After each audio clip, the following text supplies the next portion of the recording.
Hello, once again, my highly esteemed viewers. You are welcome back to class. Like in our previous video, which we call part one of this topic, we talked about transition metals and we talked about the properties. Today, we are going to add a little to it, which we call part two. So let's get started. Remember last time we talked about transition elements, properties of transition elements, and we did analyze this. So we are going to go into the electronic configuration of all these metals.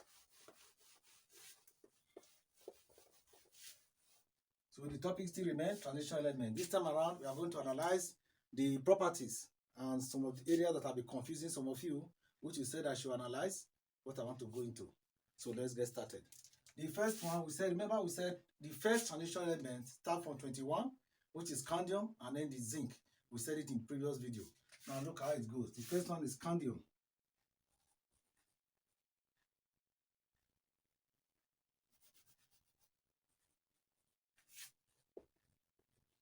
Symbol is SC.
So these are the transition elements. Let me shift this last two and put it this two. Okay. I hope it will be okay. Let me just put it. But when I'm writing it again, I will put it up.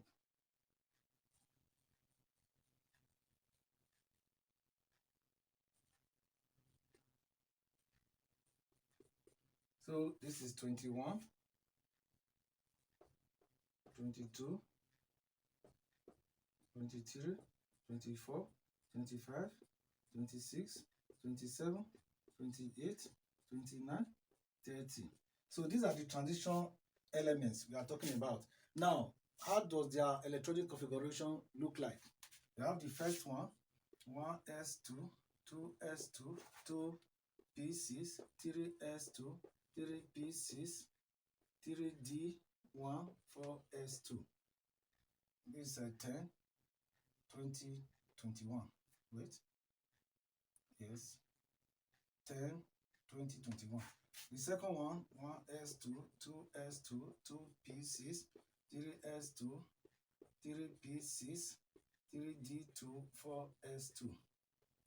1s2, 2s2, 2p6, 3s2, 3p6, 3d3, 4s2. 1s2, 2s2, 2p6, 3s2, 3p6, 3d5, 4s1. I will analyze this one later. 1s2, 2s2, 2p6, 3s2, 3p6, 3d5, 4s2. 1s2, 2s2, 2p6, 3s2, 3p6, 3d6, 4s2.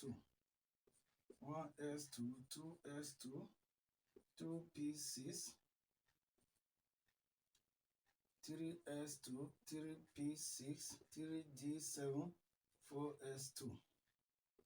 1s2, 2s2, 2p6, 3s2, 3p6, 3d8, 4s2.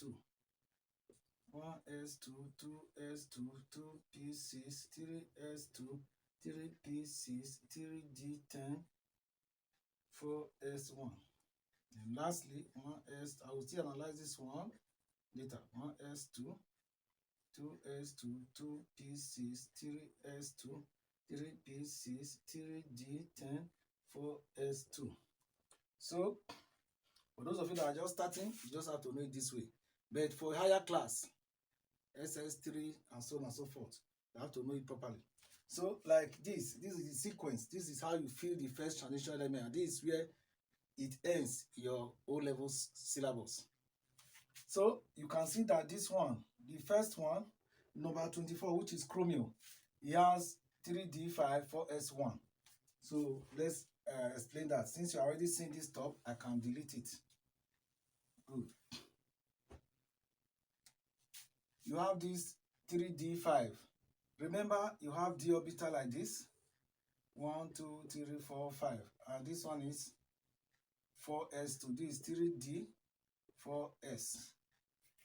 This one is supposed to take like this. Right? This one takes 1, 2, 3, 4, 4. 3d4, 4s2. But generally, we know that most all the elements in periodic table, they want to be stable. So, like the S and P block elements, they want to be stable to be like the noble gas. The same thing applies to this. In terms of their stability depends on the completion of the electrons. So, if they have partially filled orbital, they are partially stable. But when they have doubly filled, then they are perfectly stable. So, like this one now, is not stable at all, but you want to attain stability. In order for this element to attain stability, one electron is moved from this to this. You see it? So this one is evenly distributed. When the d orbital has equal number of electrons, so there's partial stability. So you see it, 1, 1, 1, 1. There's partial. So this one is partially stable. That is why it's like this. This one now become 3d5, meaning 4s1. 3d5, 4s1. Then the other one is copper. Similar thing also apply to copper. You can see copper 3 is supposed to be 3d9, 4s2. Let's see it again. 1, 2, 3, 4. You see how 4s2 here, 3d here. So you have 1, 2, 3, 4, 5. See, I'm doing it singly first. It's in accordance with Hund's rule of maximum multiplicity, which states that in filling of electron into energy level, it will occupy it singly first before pairing takes place. This is because electrons always repair themselves, being negative charge. So you see, I fill this singly. This is 5. You now come back 6, 7, 8, 9. Then this one is like this. But remember, just as I just explained, there is partial stability when there is partial stability when they are partially filled, equally filled.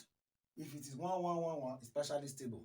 But for this one to be very stable, one electron will also leave this place, 4s, and come here, making this 3d10, 4s2. So that is why it's 3d10, 4s2. So in subsequent video, we also go forth and explain which of them are actually transition metals and which are not. For example, by definition, we said transition elements are elements that have their d orbital partially filled. You can see this one is completely filled. Now undergo ionization. It lost this single electron, now become just 3d10, copper 1. We'll go do this one later. So this one is not a transition metal because it has the orbital completely filled. However, when one electron is removed from here, another one is removed from here, now become 3d9, making Cu2+. This one is transition metal. That is why it satisfied the property of being colored. This one is blue. This one is colorless. So that is how it goes. Thank you very much for viewing my video. In our next class, what we are going to do, we'll now explain it thoroughly. Again, that's the final class for this transition element. Transition element is not just what you read once. It's gradual explanation, the way I'm carrying it, so that you go to understand properly. God bless you.